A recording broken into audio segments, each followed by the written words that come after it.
Hey, I got a little triggered this morning, and I'll fill you in on that.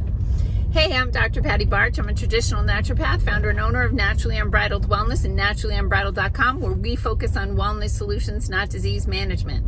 This is Down the Ridge with Dr. Patty, where I give you 7 to 10 minutes of holistic life and wellness information on my way to work. This is not medical advice. It's for entertainment purposes only. Nothing I say is true. Don't listen to me. Okay, so a friend of mine that I used to work with before I moved out here sent me a message on Instagram inviting me to donate to her, I can't remember if she's running, biking, swimming, whatever the case is, for the American Cancer Society, so I could donate. And so I just sent her a message like, so sorry, I can't support this, and here's why. I actually stopped supporting the national/global organizations a long time ago. I think it started when I read about the Susan G. Komen Foundation suing the Boy Scouts because they did a fundraiser with the words "The Cure" in it, and apparently the Susan G. Komen Foundation has trademarked The Cure, and so one quote-unquote nonprofit organization sued another nonprofit organization with the funds that were donated to help people. So that was the catalyst for me saying, just screw this. I'm not giving money to these organizations anymore. And I have more reasons about that I'll share momentarily.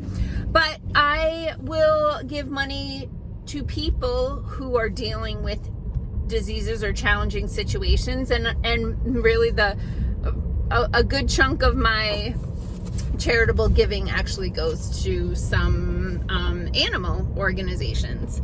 But I do support, there's a lot of things that I donate to on a monthly basis, but none of them are those national organizations. And here's another reason why. Aside from the people who run these organizations, the CEOs, the boards of directors, whoever the heck these people are, earning 6 and 7 figure incomes, like that, also not okay when people are donating money, where they think they're trying to help people or cure a disease, but that's not what's happening with this money. So in the case of many of these organizations that are disease focused, you give your hard-earned money that you've paid income taxes on, and you give that money to this organization, whether it's Lyme disease or lupus or cancer, diabetes, whatever the case may be. You donate that money out of the goodness of your heart to try to make a difference in the lives of other people. And the people who work for these organizations take those donations and they use a lot of it to run their organizations, to build buildings, websites, have people on staff, all of those things. It's foggy. Turn my lights on. Oh, they're on. Good.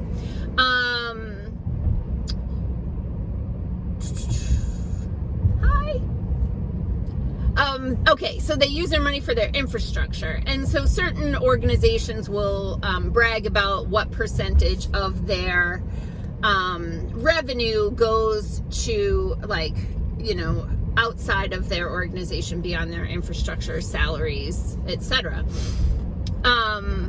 However, a lot of those organizations take those donations and they give them to for-profit companies.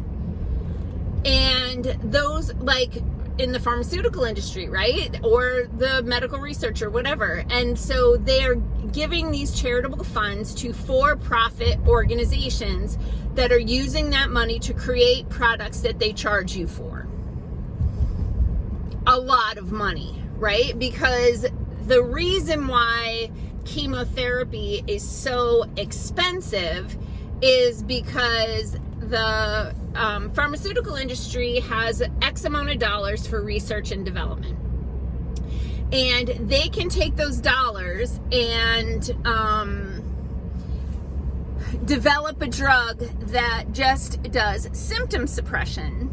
So that means things like blood pressure medications, anxiety medications, cholesterol medications, right? If they develop the types of drugs that the doctor says, just take this for the rest of your life, then they might have 10, 20, 30, 40, 50, 60 years of revenue from that one drug and that one person and their prescription.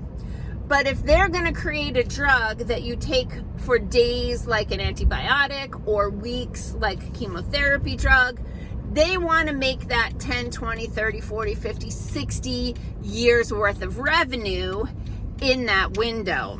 So very few, if any, companies are doing antibiotic research anymore because nobody wants to spend their research and development dollars creating a drug that you take for a week. But when it comes to the cancer stuff, because people are so desperate, you know, they'll pay $10,000, $20,000 a dose for these chemotherapy products in a short window. The other thing is, you know, again, these companies are charging the people for the products that they created using donated funds from pretty much the same people. So yeah, I'm not okay with that.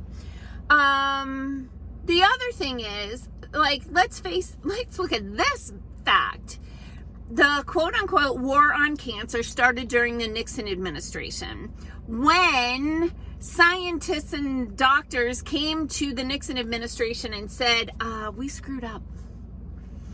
You know, all those polio vaccines that we gave to people and children, you know, across the country? Well, it turns out that those polio vaccines were contaminated with a virus from the monkey cells that we use to create the vaccine. And that's called the SV, simian virus 40.